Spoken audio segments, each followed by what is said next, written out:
Assalamualaikum warahmatullahi wabarakatuh. Salam sejahtera untuk kita semuanya. Para mahasiswa, pada bahasan kali ini kita akan mencoba memahami bagaimana ekowisata itu. Poin yang akan saya sampaikan adalah tentang sejarah ekowisata, kemudian pengertian ekowisata, bagaimana karakteristik ekowisata, serta bagaimana peran kawasan konservasi dan taman nasional di dalam mendukung ekowisata.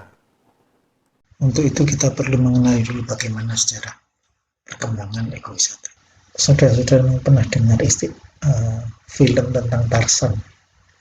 Tarzan ini adalah seorang manusia yang tinggal di hutan, di mana dia hidupnya bersama hewan-hewan, dan Tarzan ini menjadi pahlawan karena dia membela lingkungan hutan dari para penjahat, pemburu, atau orang-orang yang mengeksploitasi hutan dan isinya. Dan pada tahun 70-an mulai dikenalkan tentang petualangan alam ke negara Afrika, yaitu Kenya. Jadi wisata ini adalah membawa para pengunjung ke alam yang nyata untuk melihat hewan-hewan. Ini sekarang mirip dengan Brigand atau taman safari. Wisatawan masuk menggunakan mobil ke suatu area seperti hutan, di mana di situ ada hewan-hewan ya. Mungkin ada gajah, mungkin ada harimau dan lain-lain. Sejak tahun 90-an banyak produser film, akademisi, jurnalis atau petualang mampu memvisualisasikan fungsi, kekayaan, dan kerentanan hutan tropika basah dan terumbu karang. Jadi hutan tropika basah dan terumbu karang ini adalah paru-parunya dunia. Vegetasi di hutan tropika basah dan terumbu karang ini adalah penghasil oksigen. Kemudian muncul jasa-jasa wisata alam untuk menikmati burung, flora dan fauna seperti di Costa Rica, Ekuador. Costa Rica ini adalah negara kepulauan di Amerika Tengah ya, kira-kira dekat dengan Kuba. Kemudian Ekuador ini negara Amerika Latin yang berada di dekat dengan garis khatulistiwa. Banyak orang-orang ingin menikmati flora fauna itu, kemudian para penduduk lokal itu menjadi pemandu. Kemudian berkembangnya industri outdoor ya banyak industri peralatan camping, kanu, atau peralatan yang memberikan kenyamanan, keamanan, sehingga orang itu bisa bepergian dengan jauh. Saya ingin mengenalkan apa itu pembangunan berkelanjutan. Pembangunan berkelanjutan adalah pembangunan yang memadukan aspek ekonomi, aspek lingkungan, dan aspek sosial. Dan konsep ini diinisiasi oleh organisasi di bawah PBB. Ada yang disebut sebagai CSD, Commission on Sustainable Development, UNEP, United Nations Environment Program, WTO. Kemudian ada The International Ecotourism Society dan World Conservation. Apa itu pengertian ekowisata? Ekowisata adalah kegiatan perjalanan wisata yang dikemas secara profesional, terlatih, dan memuat unsur pendidikan sebagai suatu sektor usaha ekonomi yang mempertimbangkan warisan budaya, partisipasi, dan kesejahteraan penduduk lokal, serta upaya-upaya konservasi sumber daya alam dan lingkungan. Ada 3 kata kunci yang diberi highlight warna merah, yaitu adanya unsur pendidikan, ada kesejahteraan, dan ada konservasi sumber daya alam dan lingkungan. Jadi ekowisata ini akan terjadi kalau dipenuhi 3 ini, pendidikan, kesejahteraan, dan konservasi. Di dalam dunia wisata itu ada yang disebut sebagai sustainable tourism atau turisme yang berkelanjutan. Turisme yang berkelanjutan itu kalau digambarkan sebagai suatu lingkaran besar, maka ekowisata itu ada di bagian kecil itu. Yang termasuk sustainable tourism itu ada business travel tourism, beach, wisata pantai, wisata sun tourism, wisata yang di daerah tropika. Kemudian rural tourism, kemudian natural tourism, dan cultural tourism. Agrowisata ada di sini. Nah, ekowisata itu ada di 3 kaki, ya, yaitu agrowisata, natural wisata alam, dan wisata budaya. Sebagaimana definisi yang ini, jadi ada unsur pendidikan, kesejahteraan, dan konservasi itu melekat pada agrowisata, wisata alam, dan wisata budaya.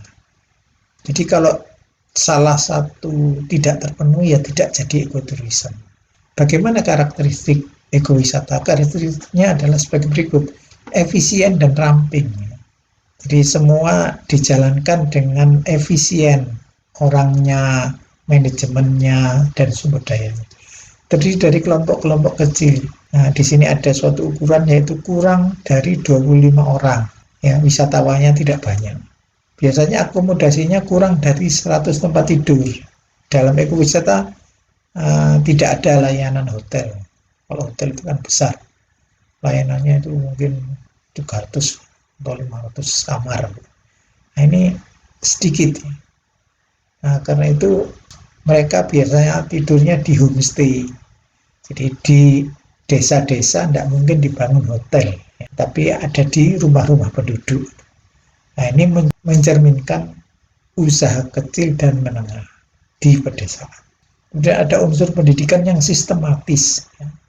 Wisata ini ada desainnya, ada perencanaannya, ada tujuannya. Tujuannya apa? Ada unsur pendidikan, ada kesejahteraan, dan konservasi. Agar ekowisata dapat tercapai tujuannya, maka memerlukan spesialis guide yang terampil, pintar, dan berdedikasi. Karakteristik operasi jasa ekowisata itu low volume, artinya jumlah orang dan sumber daya yang digunakan adalah sangat efisien, high quality, jadi memberikan layanan yang berkualitas. Karena itu memerlukan spesialis guide yang terampil tersebut. Dan kemudian high value added, maksudnya adalah memberikan manfaat kesejahteraan yang nyata bagi penduduk lokal melalui layanan sebagai guide, sebagai pemilik homestay, atau layanan yang lain. Siapa stakeholder ekowisata? Ini luas ya, ada pemerintah, swasta, LSM, penduduk lokal, perguruan tinggi, dan organisasi internasional. Pengembangan jasa ekowisata harus profesional sebagaimana disebutkan dalam pengertian atau definisi awal. Pemasaran yang spesifik menuju tujuan wisata. Biasanya tujuan ekowisata itu bersifat unik ya. Karena itu membutuhkan pemasaran yang unik juga. Berikutnya adalah keterampilan dan layanan kepada pengunjung bersifat intensif. Karena jumlah rombongan itu kecil, maka para pemandu itu akan sangat intensif melayani wisatawan itu dengan memberikan informasi atau layanan yang dibutuhkan oleh wisatawan. Berikutnya keterlibatan penduduk lokal dalam memandu menerjemahkan objek wisata. Ada istilah yang disebut sebagai kemampuan interpretasi. Para pemandu harus mampu menarasikan objek-objek wisata, manfaatnya bagi kehidupan sosial maupun bagi konservasi lingkungan. Kemudian ada kebijakan pemerintah dalam rangka melindungi aset lingkungan. Ini penting mengapa? Karena upaya konservasi sumber daya alam dan lingkungan tidak bisa mengandalkan pada penduduk lokal. Perlu aspek legal, perlu kepastian hukum. Nah, ini hanya bisa dilakukan oleh kebijakan dan peraturan dari pemerintah. Dan berikutnya adalah pengembangan kemampuan penduduk lokal. Ini wajib ya. Mengapa? Kalau tidak melibatkan penduduk lokal, maka penduduk lokal tidak memperoleh dampak apa-apa, hanya sebagai objek. Kalau penduduk lokal aktif berperan, maka dia sebagai subjek, ikut bertanggung jawab tentang aktivitas ekowisata, sekaligus bertanggung jawab tentang konservasi dan perolehan kesejahteraan.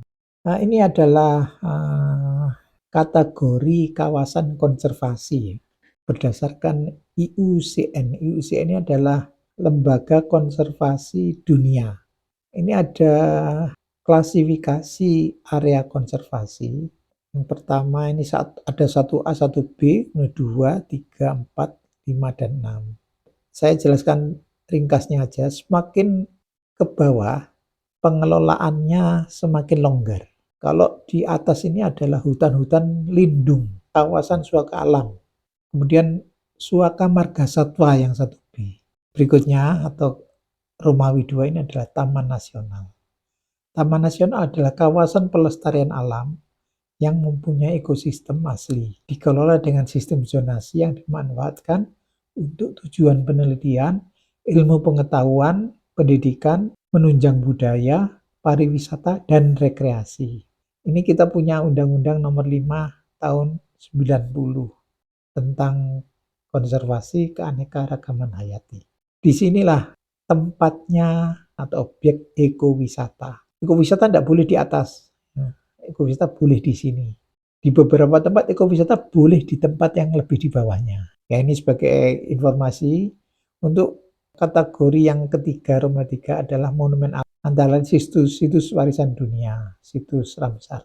Nah, nanti akan saya jelaskan apa ini. Kemudian Taman Hutan Rakyat Tahura adalah kawasan pelestarian alam untuk tujuan koleksi tumbuhan atau satwa yang alami dan atau buatan. Jenis asli dan atau bukan asli yang dimanfaatkan bagi kepentingan penelitian ilmu pengetahuan, pendidikan, menunjang budaya, pariwisata, dan rekreasi. Kemudian Taman Wisata Alam, kemudian baru Taman Buru atau Hunting Park. Apakah ada tujuan atau objek ekowisata di luar Taman Nasional? Ada. Ekowisata dapat dikembangkan di luar area konservasi. Di mana? Ya di desa-desa. Justru ini yang harapannya aktivitas SDM pertanian itu bisa di pertanian jalan, di ekowisata jalan. Nah, sebagai informasi saja, desa-desa di sekitar wilayah Taman Nasional itu banyak dijadikan tujuan ekowisata. Nah, ini adalah kawasan konservasi di Indonesia. Terdiri dari daratan, pesisir, dan laut. Ada 35 area. Untuk pesisir dan laut, jumlahnya 6. Nah, ini ada cagar alam suaka marga sebagaimana yang saya jelaskan sebelumnya. Ada jumlahnya nih. Tapi data ini kelihatannya sudah berubah ya, sudah berubah. Saat ini jumlah taman nasional di Indonesia mungkin sudah sampai 50.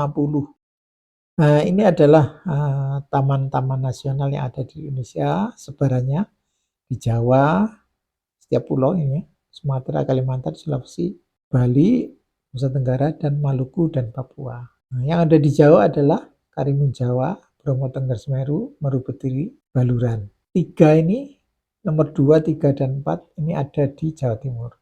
Karimun Jawa ada di Jawa Tengah. Alas Purwo di Jawa Timur. Yang lain di Jawa Barat. Nah, ini ada Ujung Kulon. Ujung Kulon itu di Jawa Barat. Ini ada tanda B. Ini adalah, B itu adalah situs warisan dunia menurut UNESCO.